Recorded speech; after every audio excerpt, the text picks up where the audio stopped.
student, this is me Muqaddas Fayaz Shah, your course instructor. I hope so all of you fine by the grace of Allah. In this critical situation, I made such type of video lecture for you. In this video tutorial, we will learn how to install DOSBox and how to print single character on screen.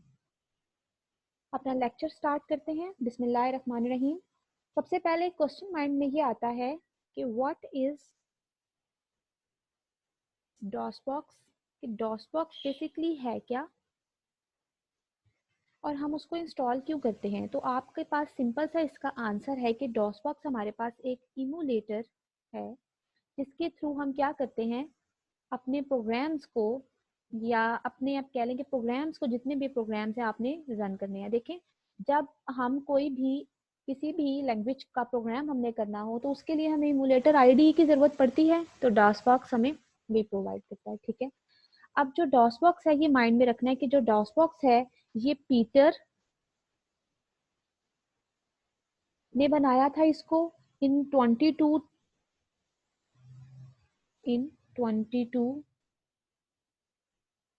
जुलाई 22 2002 में ये बना।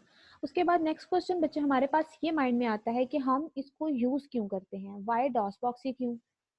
ठीक है, तो इसका है क्यों, because ये क्या है हमारे पास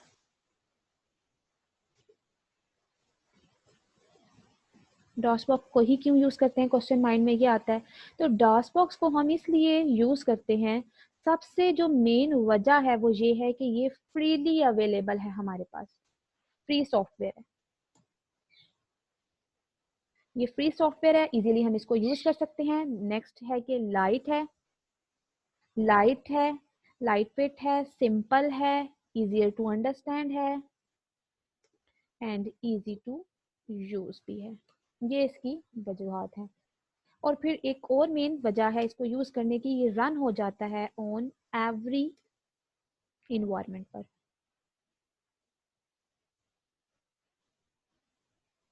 एवरी इन्वायरमेंट पर रन हो जाता है, चाहे वो विंडोज हो,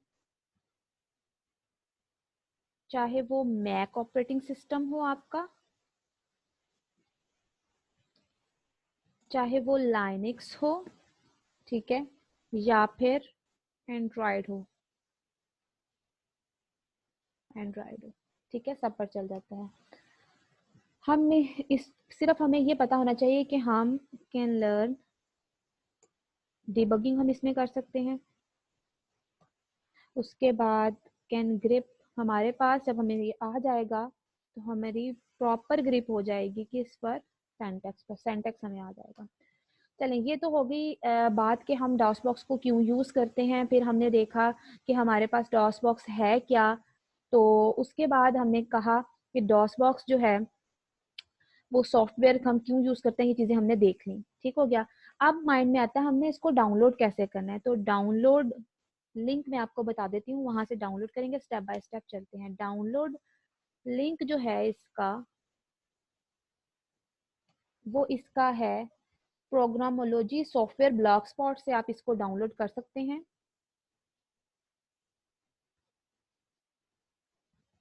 प्रोग्रामोलॉजी सॉफ्टवेयर्स डॉट blogspot.com।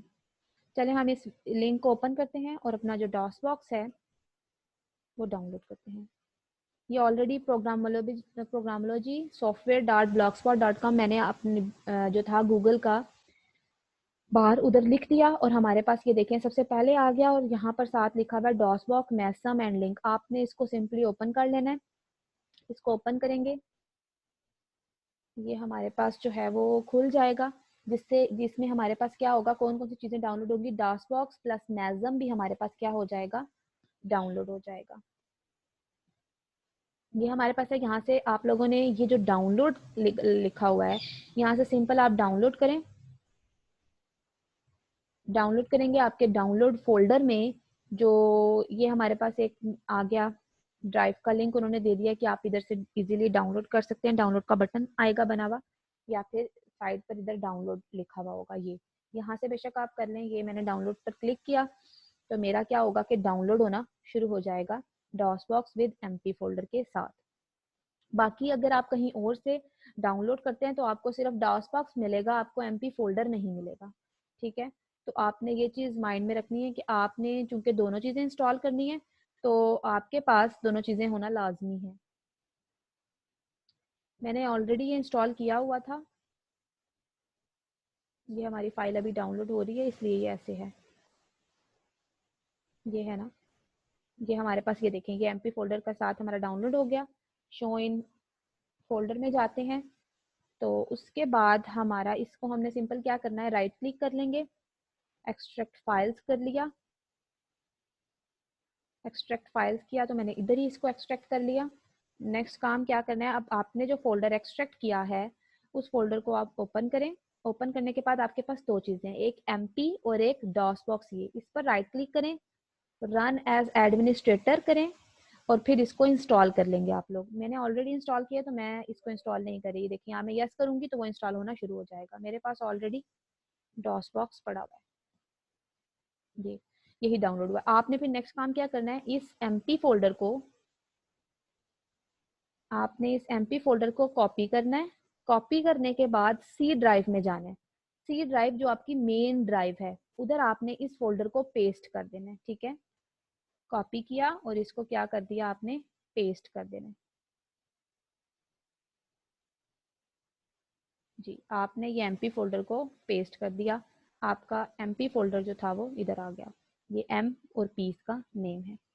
अब क्या होता है कि हम अब डॉस बॉक्स की कमांड्स का हमें पता होना चाहिए। अच्छा, डॉस बॉक्स आप इंस्टॉल कर चुके हैं, डॉस बॉक्स के वही स्टेप्स हैं जिस तरह बाकी चीज़ें इंस्टॉल करते हैं। आपने सिंपल राइट क्लिक किया, रन एज एडमिनिस्ट्रेटर किया और वो इंस्टॉलेशन स्टार्ट हो जाएगी और वो खत्म हो जाएगी। और जब आप इंस्टॉलेशन कर लेते हैं तो आपकी जो डेस्कटॉप की स्क्रीन है उधर डॉस बॉक्स का आपको आइकन नजर आ जाएगा।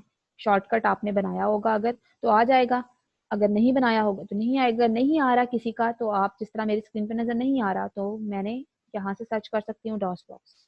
ठीक है, सबसे पहले आपको एक डायग्राम के थ्रू बता दूं कि इसका सिनेरियो होता क्या है, नेक्स्ट फिर हम मूव करते हैं आगे।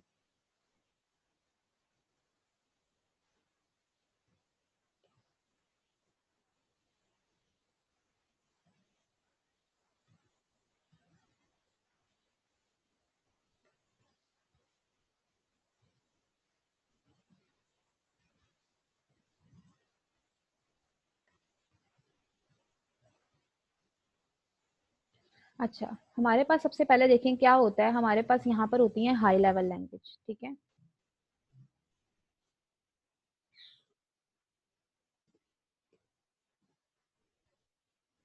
हाई लेवल लैंग्वेज होती है हमारे पास। उसके बाद हमारे पास आता है असेंबली कोड। असेंबली कोड आ गया। उसके बाद हमारे पास आता है ऑब्जेक्ट ओरिएंटेड।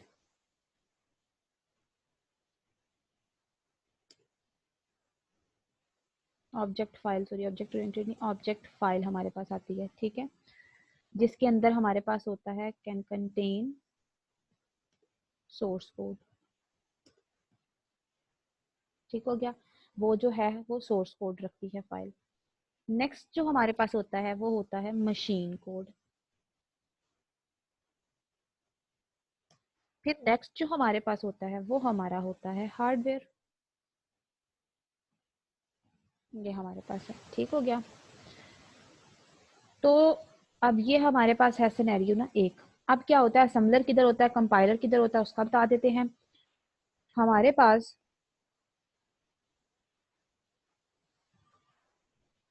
जो कंपाइलर है वो आपका एग्जिस्ट कर रहा होता है इधर।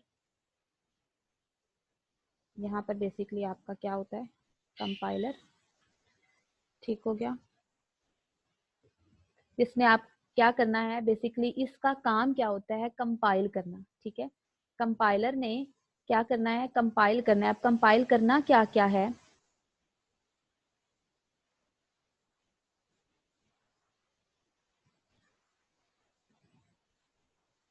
हाई लेवल, जो भी आपका हाई लेवल का प्रोग्राम है उसको ये लेगा और असेंबली कोड में क्या कर देगा, कंपाइल कर देगा। ठीक है, कंपाइलर ने यही करना होता है आपके हाई लेवल के, ये काम इसने परफॉर्म करना होता है। किसने करना होता है, कंपाइलर ने।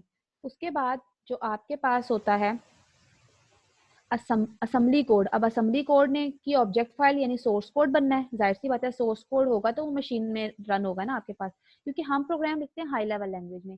अब कंपाइलर उसको क्या करता है, कन्वर्ट करता है। किसने कन्वर्ट किया, क्योंकि असेंबली कोड में हम लिख रहे हैं असेंबली। अब असेंबली कोड ने भी तो ट्रांसलेट होना है ना सोर्स कोड में, यानी जो ऑब्जेक्ट फाइल में, सॉरी। तो फिर क्या होगा, अब क्या होगा कि असेंबली कोड जो आपका असम्बलर है वो कर रहा है, यानी जो आपका यहाँ पर, क्योंकि अब हम इंटरप्रेटर की तो बात नहीं कर रहे, असेंबली कोड को हमने करना है, तो यहाँ पर जो वर्क करता है वो कौन करता है, असम्बलर। तो असम्बलर का भी यही सेम काम होता है। असम्बलर ने भी क्या करना होता है, असम्बलर भी क्या करता है, असेंबली कोड को ऑब्जेक्ट फाइल में ट्रांसलेट कर देगा। ठीक है, इसने क्या किया, असेंबली लैंग्वेज के कोड को ऑब्जेक्ट में कर दिया। अब हमारे पास ऑब्जेक्ट से मशीन कोड में जाना है, तो ऑब्जेक्ट से मशीन कोड में हमने जाना है, तो हमारे पास जो करता है वो कौन करता है, वो लिंकर होता है, जिसने क्या करना होता है, लिंक करना होता है।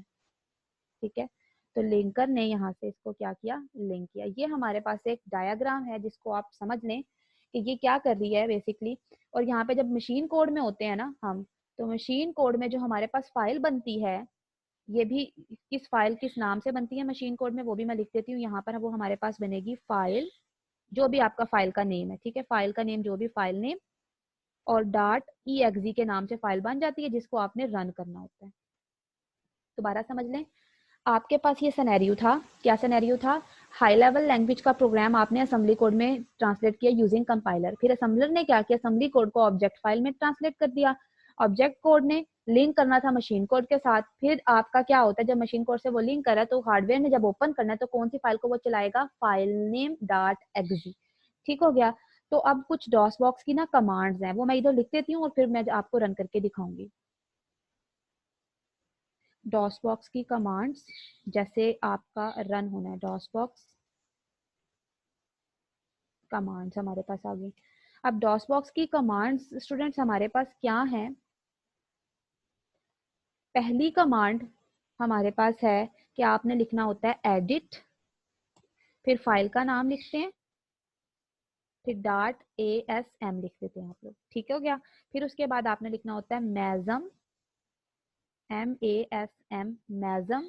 उसके बाद आपने फाइल का नेम लिखना होता है, ठीक है, फिर .asm लिख देते हैं आप, और फिर सेमीकोलन लगाते हैं। ठीक है, मैजम वाली फाइल आप बना रहे हैं, ठीक हो गया। फिर उसके बाद आपने क्या करवाना होता है, लिंक करवाना होता है। तो आप लिंक लिखते हैं, जाहिर सी बात है, जैसे ऊपर आपको मैंने दिखाया था लिंक, पहले असेंबली लैंग्वेज में कन्वर्ट कर असेंबलर, फिर उसके बाद लिंकर ने लिंक करना है तो लिंक, लिंकर जब लिंक करेगा तो फिर फाइल नेम .obj और सेमीकोलन। और ये देखें इधर फाइल नेम, उधर F कैपिटल है तो इधर भी F कैपिटल ही मैं लिखूंगी ताकि आपके माइंड में रहे। फिर उसके बाद आपने जब उसको चलाना है तो फिर फाइल नेम .exe आपके पास। ये बेसिक कमांड आपके पास आ गई। अब हम चलते हैं अपने सॉफ्टवेयर की तरफ और हम देखते हैं कि किस तरीके से हमने उसको रन करना है।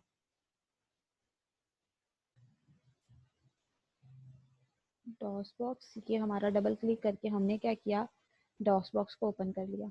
ठीक हो गया।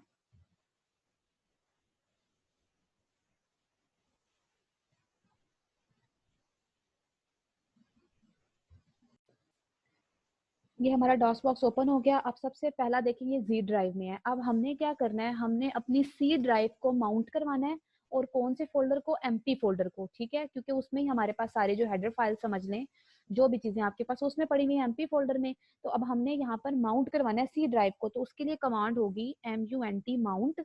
अब किसी एक कोई एक अल्फाबेट देना होगा, हाँ मैं वो अल्फाबेट सी दे देती हूँ। ठीक है, उसके बाद कौन सी ड्राइव को, सी ड्राइव। ठीक है, सी ड्राइव, और सी ड्राइव का कौन सा फोल्डर है, एमपी फोल्डर। तो यहाँ पे मैंने लिख दिया एम और पी लिख दिया। तो देखिए उन्होंने लिख दिया drive C is mounted on a local directory C, यानी अब आपकी जो सी ड्राइव है वो क्या हो चुकी हुई है, माउंट हो चुकी हुई है। और उसमें सी ड्राइव आपकी माउंट हो गई, यानी आपका एमपी फोल्डर भी अब ओपन हो जाएगा। और किस में, किस अल्फाबेट में, आपकी सी अल्फाबेट में। अब ये जी ड्राइव आपकी है। अब हमने डायरेक्टरी को चेंज करना है, सी में लेके जाना है। डायरेक्टरी चेंज के लिए कमांड होती है सी, और उसके बाद हम लिखते हैं कॉलन। तो ये देखें जी से किस ड्राइव में आ गया, ये सी ड्राइव में आ गया। अब सी ड्राइव में हम आगे हुए हैं। अब हमने क्या करना है, अब हमने एमपी फोल्डर में जाना है। तो अब एमपी फोल्डर में जाने के लिए, अब ये वाला जो हमारा एमपी फोल्डर था, सी ड्राइव में जो एमपी फोल्डर पड़ा हुआ था, हमने उस फोल्डर को क्या करना है, ओपन करना है, क्योंकि जब तक हम उस फोल्डर को ओपन नहीं करेंगे तो हम कोई भी फाइल क्रिएट नहीं कर सकते। और एडिट या जो भी है, हमने क्या लिखना है, सिंपल एडिट, ठीक है। एडिट लिखने के बाद हम क्या करेंगे, फाइल का नेम लिखेंगे। अब फाइल का नेम मैं क्या बना रही हूँ, फाइल डॉट ASM। आपको कमांड्स मैं थोड़ी देर पहले बताई थी, तो उसमें यही था ना, एडिट फाइल डॉट SM सबसे पहली कमांड थी ASM। अब इसको मैंने ओके किया, ये देखेंगे मेरे पास एक ब्लू सी स्क्रीन ओपन हो गई। अब यहाँ से मैं क्या करती हूँ, मैं यहाँ से न्यू पर क्लिक करती हूँ और एक न्यू फाइल मैंने बना ली। ठीक हो गया, ये न्यू फाइल मेरी क्रिएट हो जाएगी ना। अब इस न्यू फाइल को सबसे पहले मैं नाम दे देती हूँ। ये कंट्रोल एस करूंगी तो वो खुद ही से उसको क्या कर लेगा, ये देखें, इसको मैंने न्यू किया, ओके। जो भी आपने नेम देना है, मैंने अगर MM दिया है तो वो MM ले लेगा उसको। यहाँ से फिर मैंने क्या किया, न्यू ना भी लें अगर आप देखें, एक मिनट। अब मैं फिर दोबारा लिखती हूँ एडिट फाइल डॉट ASM मैंने लिखा, ठीक हो गया। उसने ये फाइल डॉट ASM वाली फाइल, न्यू ना आप क्रिएट करें, न्यू करेंगे तो आपको नेम देना पड़ेगा, वहीं पर मैंने एडिट लिख दिया। एडिट लिखने के बाद ना आपने इधर पूरा का पूरा जो प्रोग्राम है, जिसका मैंने आपको बताया कि फर्स्ट कैरेक्टर जो है वो आपने क्या करवाना है, प्रिंट करवाना है। तो यहाँ पर हम स्टूडेंट वो वाला अपना कोड लिखते हैं। वो कोड लिखते हुए मैं आपको बताती हूँ कि हमने वो वाला कोड किस तरीके से लिखना है। लेट मी,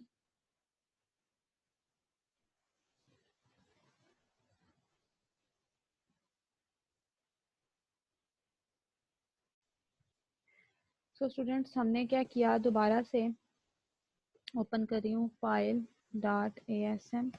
देखिए वही वाली फाइल ओपन करके, अच्छा सबसे पहले हमने क्या करना था, प्रोग्राम लिखना है to print a single character on screen. अब प्रोग्राम आपने लिखना है सिंगल कैरेक्टर ऑन स्क्रीन, तो सबसे पहले मैं आपको बेसिक स्ट्रक्चर बता रही हूँ, वो समझ लें। क्या होता है कि सबसे पहले हम लिखते हैं डॉट मॉडल स्मॉल, ठीक है। प्रोग्राम में सबसे पहले हमने लिखना होता है डॉट मॉडल। इसमें हमारे पास ना मॉडल समझ लें। अब मॉडल स्मॉल का मतलब है, हमने उसको बता दिया कि ये जो हम मॉडल यूज कर रहे हैं ना इस पूरे प्रोग्राम में, वो क्या है, इसकी 3 होती हैं, स्मॉल भी दे सकते हैं आप उसको, लॉन्ग भी। तो हमने डॉट मॉडल स्मॉल लिख दिया। उसके बाद हमने इसको मेमोरी को साइज असाइन करना है, कितनी मेमोरी इसकी होगी ना प्रोग्राम की, तो डॉट स्टैग यूज होता है। तो मैंने दे दिया 100H, ठीक हो गया। उसके बाद आता है नेक्स्ट ब्लॉक ऑफ कोड, आता है डॉट डाटा का। अब डॉट डाटा जो आपके पास होता है ना स्टूडेंट, इसके अंदर आप वेरिएबल डिफाइन करते हैं। अभी हम कोई वेरिएबल नहीं, सिंपल हम नाम प्रिंट करवाना चाह रहे हैं, सॉरी कैरेक्टर प्रिंट करवाना चाह रहे हैं। उसके बाद आपके पास आ गया डॉट कोड, जिसमें आपने कोड लिखना होता है। कोड में आपके पास आ जाता है मेन प्रोग्राम। दोबारा समझ लें कैसे इसका है, डॉट मॉडल स्मॉल, जिस तरह आपका स्ट्रक्चर होता था ना, आप हेडर फाइल्स लिखते थे, उसके बाद आपने हेडर फाइल्स के बाद यूजिंग नेम स्पेस आपने डेफ में लिखा था, उसके बाद मेन फंक्शन। इस तरह इसके भी ब्लॉक्स बने हुए हैं ना। डार्क मॉडल स्मॉल मॉडल सब में यही होगा, स्मॉल होगा लॉन्ग होगा, हम स्मॉल यूज करते हैं। स्टैक की मेमोरी 100H है तो 100H ही आप दे रहे हैं, ज्यादा भी असाइन कर सकते हैं। डार्ट डाटा, डाटा के अंदर जब वेरिएबल यूज होंगे तो वो मैं आपको जरूर बताऊंगी कि कौन सा वेरिएबल कहाँ पर यूज करना है, हमने कैसे करना है। उसके बाद अब हमारे पास आता है डार्ट कोड। अब इधर हमने कोड लिखना है। कोड लिखने के लिए सबसे पहले मैंने आपको बताया कि मेन प्रोग्राम लिखने के लिए हम क्या करते हैं, इसमें मेन PROC मेन प्रोसेस शुरू करते हैं, कोई सेमीकोलन कुछ भी नहीं आता। उसके बाद हमने लिखना होता है एंड पे, फिर मेन एंड पी, ठीक है। मेन एंड पी यानी प्रोसेस आपने एंड कर दिया, फिर एंड मेन, MEIN। देखें ये इस प्रोग्राम का बेसिक स्ट्रक्चर है असेंबली लैंग्वेज के। दोबारा इसको समझने क्या होता है, डार्ट मॉडल स्मॉल आ गया, स्टैक मेमोरी के लिए डार्ट डाटा में आपने वेरिएबल्स लिखने, जैसे ABCD आप लिखते होते हैं ना, इंटीजर A, फिर उसकी वैल्यू इनिशियलाइज और डिक्लेयरिंग वेरिएबल, इस मॉडल में आपके पास आएगा डार्ट डाटा। उसके बाद कोड जो है वो मेन फंक्शन का, वो आपका इधर आ जाएगा, main process, main and P, और एंड कर दिया आपने मेन को भी। इसके अंदर अब हमने कोड लिखना है। किसका कोड लिखना है, आपने अल्फाबेट को, मतलब सिंगल करेक्टर को प्रिंट करवाना है। अब सिंगल करेक्टर को प्रिंट करवाने के लिए सबसे पहले हम लिखेंगे, रजिस्टर्स के थ्रू कर रहे होते हैं, तो कौन सा रजिस्टर, मूव का मूव किया हमने DL रजिस्टर में। क्या मूव किया, कौन सा करेक्टर, फॉर एग्जांपल मैं S करवाना चाह रही हूँ, तो ये S आ गया, ठीक हो गया। उसके बाद अब आपने क्या करना है, जब भी आपने कोई भी परफॉर्म करना है तो आपने इंटरप्ट एक मतलब समझने करनी है। प्रिंट करवाना है तो फिर लिखेंगे मूव AH2, ठीक है। तो क्या किया कि AH2 का मतलब है कि आपने क्या किया, ये जो आपने ऊपर लिखा है उसको आप क्या करवाना चाह रहे हैं, प्रिंट। अब प्रिंट करवाना है, अब इंटरप्ट एक आ गई, मतलब जाहिर सी बात है आपने प्रिंट करवाना है तो इंटरप्ट टक्कर होगी कोई ना कोई।